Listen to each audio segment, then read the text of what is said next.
जाना पड़ेगा वो तो, लेकिन हमारा उद्देश्य आज भाषण देना नहीं है। हमारा उद्देश्य किसी पे आरोप प्रत्यारोप लगाने का नहीं है। हमारा उद्देश्य है कि हमारे समाज को उसके अधिकार का पता चले।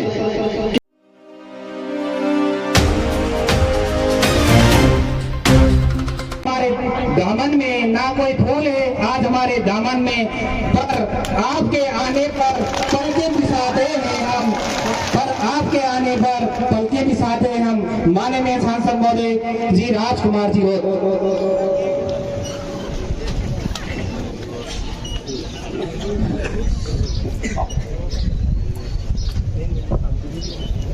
सभी को जय जवाहर साथियों। आज संसदीय क्षेत्र बांसवाड़ा, जिला देखेत प्रतापगढ़, विधानसभा घाटोल के पीपलकुल ब्लॉक के अंदर विश्व आदिवासी अधिकार दिवस के कार्यक्रम में हमारे बागीदोरा से भाई विधायक जी जय कृष्ण जी, भाई रमेश जी, यहाँ के स्थानीय विधायक प्रत्याशी रहे अशोक जी, समस्त सामाजिक संगठन के पदाधिकारी, इस पूरे स्कूल परिसर के अंदर विराजमान वडील, युवा साथी, माताएं, बहनें, आप सभी को तहे दिल से धन्यवाद देना चाहूंगा कि आप लंबे समय से इंतजार करके ये शाम की लगभग 5 बजने आई, 4-5 बजने आ गई, तब तक आप इंतजार कर रहे थे हमारा, इसलिए आपको तहे दिल से धन्यवाद देना चाहूंगा। और साथ ही ये जो बाउंड्री पे बैठे हैं साथी, बाउंड्री के बाहर पुलिस प्रशासन और हमारे मीडिया से कुछ साथी भाईजान आए हो, आप सभी को भी मेरी ओर से तहे दिल से धन्यवाद देना चाहूंगा कि इस विश्व आदिवासी दिवस के अवसर पे 13 सितंबर को था, लेकिन उसी के उपलक्ष्य में आज यह मनाया जा रहा है। और इस विश्व आदिवासी दिवस के महत्व को समझते हुए आप सभी ने मिलके इस कार्यक्रम को एक शानदार जानदार कार्यक्रम बनाया, उसके लिए तहे दिल से पुनः धन्यवाद देना चाहूंगा। साथियों, मैं मेरी बात को शुरू करने से पहले हमारे मंच पे महापुरुष बिरसा मुंडा, जयपाल सिंह मुंडा, भीमराव अम्बेडकर जी, जिन्होंने इस देश को एक शानदार संविधान दिया, टाटिया मामा भील मध्य प्रदेश के अंदर भील समुदाय में, हमारे समुदाय में पैदा हुए। जब अकाल की स्थिति थी तो वो अमीरों को लूट के गरीबों में बांटते थे। उनको नमन करना चाहूंगा। मामा बालेश्वर जो हमारे इलाके से नहीं थे और नहीं हमारे समाज से थे, इसके बावजूद भी दिल से अपना पूरा जीवन आदिवासी समाज को सुधारने में, आदिवासी समाज के हक अधिकार को लेके मामा बालेश्वर जी ने इस इलाके में काम किया। उनको नमन करना चाहूंगा। साथ ही राणा पूजा पूरे देश के इतिहास के में स्वर्णिम ऐसा एक काल है। जब मुगल आए, मुगलों ने पूरे देश को तबाह किया, पूरे देश के राजाओं को अपने अधीन किया, लेकिन महाराणा प्रताप ऐसे थे, वो मुगलों की अधीनता स्वीकार नहीं की और उनकी सबसे बड़ी ताकत थी राणा पूजा थे, भीलों की सेना थी। उनको नमन करना चाहूंगा। साथियों, अपने इलाके के अंदर एक दिन हमने न्यूज़पेपर में पढ़ा, शाम को हालांकि व्हाट्सएप ग्रुपों में आया, अपने इसी इलाके के अंदर एक ही परिवार के 3 सदस्य प्राकृतिक बिजली गिरने से जिनकी डेथ हो गई, उनको भी नमन करना चाहूंगा। अब हमारे पूर्व वक्ताओं ने विश्व आदिवासी दिवस के महत्व को लेके, हमारे समाज में क्या विडंबना है वर्तमान में, हमारे लिए क्या संकट है, आने वाली पीढ़ी के लिए क्या संकट आने वाला है, वर्तमान में क्या क्या समस्या आ रही है, सरकार हमारे लिए क्या कर रही है, सरकार भले पूर्व की हो वर्तमान की हो, कौन हमारे लिए क्या सोच रहा है, सरकारी सिस्टम हो, राजस्व का हो या पुलिस डिपार्टमेंट का हो, किनका क्या रवैया हमारे लिए रहता है, इन सारे बिंदुओं पे चर्चा हुई। लगभग चर्चा लायक कोई विषय रहा नहीं है। और एक विषय मैं कहना भूल गया कि बांसवाड़ा का नाम देश लेवल पे आपने रोशन करने का काम किया, इसके लिए आपको पुनः धन्यवाद देना चाहूंगा, मुझे जिता के।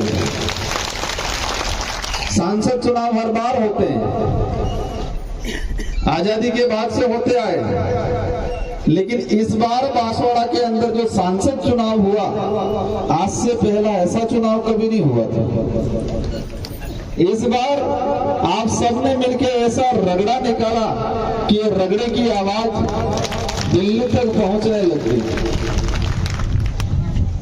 मोदी जी को याद है बांसवाड़ा, मेरी मुलाकात हुई, देखते ही हंस गए थे।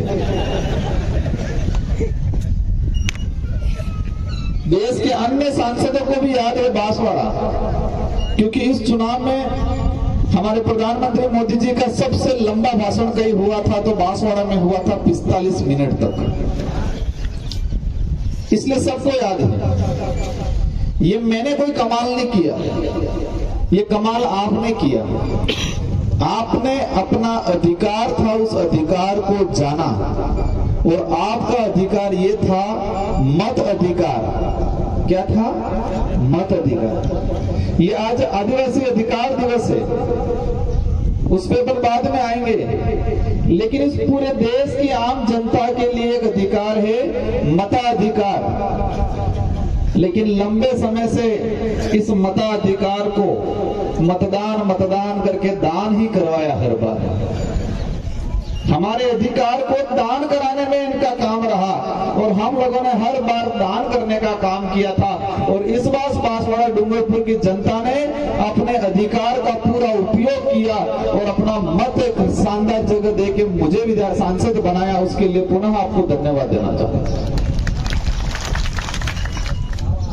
निर्वाचन आयोग हर बार जन जागरण करता है। क्या जन जागरण करता है? अधिक से अधिक मतदान करना है। सरकारें, पार्टियां और विशेषकर आचार संहिता के बाद निर्वाचन आयोग जन जागरण करता है। क्या कहता है? अधिक से अधिक मतदान होना चाहिए। अधिक मतदान करने या कराने की चिंता निर्वाचन आयोग को नहीं करनी चाहिए, ये चिंता आम नागरिक को करनी चाहिए कि अपने अधिकार का उपयोग करना है। लेकिन समस्या क्या था? समस्या ये थी कि हमको किस लिए जागरूक किया? मतदान करने के लिए। क्या करने के लिए? मत का दान करने के लिए। और हमने इस लोकसभा चुनाव में कहा मत अधिकार का उपयोग करना है। तो मतदान और मत अधिकार दोनों अलग अलग अर्थ है और अलग अलग ताकत है। एक तो मतदान मतलब दान कर दो, और एक अपने अधिकार, मत का अधिकार का उपयोग करो। हमारे देश के लिए एक विडंबना है, बांसवाड़ा के लिए नहीं। हमारे पूर्वजों ने अंग्रेजों से, राजा रजवाड़ों से, मुगलों से, अनेक शक्तियों से लड़के इस देश को आजाद कराया। अब देश आजाद हो गया, पूरे देश की जनता ने, तात्कालीन जनता ने खुशियां मनाई कि हमारा देश आजाद हो गया। अब आजादी के बाद इस देश में राज किसका रहेगा? तो उस समय जो बुद्धिजीवी लोग थे उन्होंने विचार किया कि इस देश के अंदर जनता का राज होना चाहिए, लोकतंत्र होना चाहिए। लोकतंत्र मतलब जनता का राज। तो जनता का राज होना चाहिए तो सारी की सारी जनता सदन में, लोकसभा विधानसभा में बैठ तो सकती नहीं है। तो उन्होंने व्यवस्था बनाई, गणतांत्रिक व्यवस्था। हमारी जो व्यवस्था थी उससे अन्य देशों की लोकतांत्रिक व्यवस्था से सीखा जाना, और हमारे देश के अंदर ऐसी व्यवस्था बनाई कि हर 5 साल के अंदर देश की जनता है वो अपना मत का अधिकार, मतलब अपने विवेक से, अपने दिमाग से, अपनी इच्छा से, अपने अधिकार को ध्यान में रखते हुए अच्छे नेता को वोट देके हर 5 साल में चुने, ये अधिकार जनता को दिया। तो इस देश में राज किसका रहा? जनता का राज। वो हर 5 साल में एक MP MLA को चुन के भेजती है प्रतिनिधित्व करने के लिए कि आप आपके क्षेत्र का, आपके समाज का प्रतिनिधित्व करो। तो संविधान निर्माण के वक्त ये व्यवस्था बनी कि हर 5 साल में जनता अपने मत अधिकार का उपयोग करे। फिर हुआ कि इस देश के अंदर अनेक समाज है और सबसे पीड़ित समाज, जिस समाज ने मुगलों से जोरदार लड़ाई लड़ी, राजा रजौड़ों से लड़ाई लड़ी, अंग्रेजों से लड़ाई लड़ी, और जो सबसे ज्यादा युद्ध में जाता है या सबसे ज्यादा अगर किसी से टकराता है तो वो पीड़ित होता है, कमजोर भी होता है। और इस देश के मूल मालिक होने के नाते आदिवासियों के लिए देश के संविधान में 5वीं और 6वीं अनुसूची का प्रावधान किया। तो हमारे इलाका आज जो हम खड़े हैं, ये 5वीं अनुसूची, संविधान की 5वीं अनुसूची के तहत है। तो इसमें यह अधिकार दिया कि यहाँ का जो सरपंच से लगा के MP MLA तक आदिवासी बनेगा, ताकि आदिवासियों का प्रतिनिधित्व लोकसभा विधानसभा में जाके करेगा। ये प्रावधान किया, मतलब ये अधिकार दिया हमको, ये ताकत दी। लेकिन इस ताकत को हम भूल गए थे और अपने किने ताकत आई जी पार्टी वाला ने। हमारे मत अधिकार या हमारा प्रतिनिधित्व कौन करेगा? हमारे समाज का सर्टिफिकेट लगा के इस इलाके में MP MLA, ये बात जरूर है, पहले कुछ बने जरूर है, क्योंकि देश के संविधान में प्रावधान था, अधिकार था, लेकिन इसको धरातल पे लागू नहीं किया। शासन व्यवस्था में आज कोई भी बांधने नो आदमी आवीने આપણે અહીંયા MP MLA નો चुनाव नहीं लड़ी सके। कोई भी आदमी, कितना भी बड़ा आदमी हो, यही क्षेत्र का आदमी लड़ सकता है। ये हमारा अधिकार है। तो लोकतांत्रिक व्यवस्था में हमको अधिकार दिया, लेकिन इस अधिकार का आज तक हमारे समाज का दुरुपयोग किया गया। हमारे समाज के लोगों को चुनाव से 4-5 दिन पहले कुछ छोटी मोटी लालच देते थे, आपस में लड़ा देते, ममरी पेड़ खजूरो खावा पीवानो थोड़ा डाल दी तो बेदाड़े बल्ले। और हमारा जो वोट है, हमारा अधिकार था, उस अधिकार का लाभ उन लोगों ने लेके 5 साल राज कर लेते, 5 साल बाद फिर आते, फिर वही व्यवस्था करके फिर दोबारा वोट ले लेते।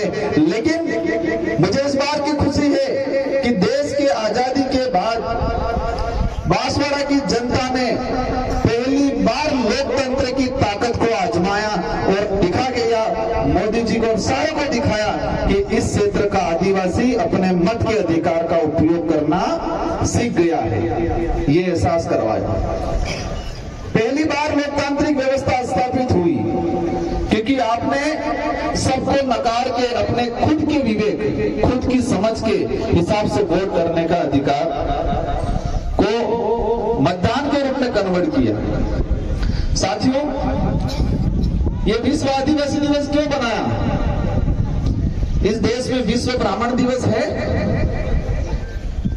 विश्व जैन दिवस है, किसी भी अन्य समाज या अन्य समुदाय, अन्य नस्ल के लिए ये कोई अधिकार दिवस मनाते? सामाजिक संगठन जरूर ST SC OBC अधिकार के रूप में बनाते हैं, लेकिन विश्व लेवल पे सिर्फ आदिवासी अधिकार दिवस क्यों मनाया जा रहा है? और ये भी अभी ही क्यों बना रहे हैं हम? ये तो 13 सितंबर 2007 के अंदर संयुक्त राष्ट्र संघ के अंदर, संयुक्त राष्ट्र संघ मतलब पूरे देशों के बुद्धिजीवी लोग जो मानवता को विश्वास करते हैं, जो लोग इंसानियत में विश्वास करते हैं और आदिवासी के हित में सोचते हैं, उन लोगों ने मिलकर विचार किया कि आदिवासियों को बचाना है, जल जंगल जमीन को बचाना है तो आदिवासियों को बचाना पड़ेगा। इसके लिए आदिवासियों के अधिकार को सुरक्षित करने के लिए विश्व आदिवासी दिवस की घोषणा की। हमारा अधिकार को मजाक बनाया। हमने कहा संविधान के अंदर 5वीं अनुसूची है और उन लोगों ने कहा 5वीं पास की बात कर रहे हैं। अपने 5वीं अनुसूची के तहत अधिकार है ये मांगा और है, लेकिन उन्होंने क्या पट्टी पढ़ाई अपने लोगों को कि आते से नवा अब जाए 5वीं पास की बात करें। हमने शुरुआत में जब आईपीसी सीआरपीसी थी, अभी तो भारतीय न्याय संहिता है, लेकिन आईपीसी सीआरपीसी थी तब कहा कि देश के अंदर पैसा एक्ट है, पैसा एक्ट में प्रावधान है कि 2 साल तक की सजा का मामला कोई भी प्रकरण थाने में जाता है तो वो संबंधित जो थानेदार आईओ जो है उसको ग्राम सभा को वापस भेजना है। ग्राम सभा तय करेगी, ग्राम सभा ये तय करेगी आपसी राजीनामा हो। ये पैसा एक्ट में प्रावधान है। 2 साल की सजा तक कोई भी गुनाह आपने किया है, आपस में रेपट मारी है, लड़ाई झगड़ा हुआ है, कुछ भी हुआ है तो वो कहीं न कहीं थाने में रिपोर्ट दर्ज नहीं होगी, जाएगी आएगी ग्राम सभा के पास। ये ताकत है पैसा एक्ट में। लेकिन अड़ेहों के जो आदिवासियों पे आईपीसी सीआरपीसी लागू नहीं होती है ये बोल रहे हैं, ये नए वाले लोग ये बोला, उल्टी पट्टी पढ़ाई।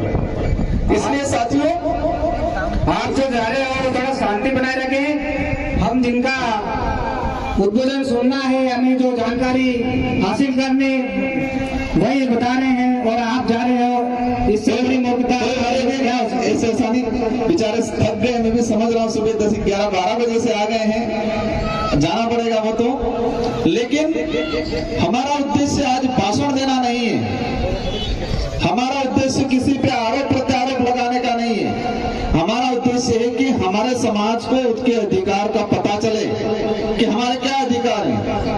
विडंबना है कि काम आज शुरू हुआ, आजादी के बाद किसी ने शुरू नहीं किया।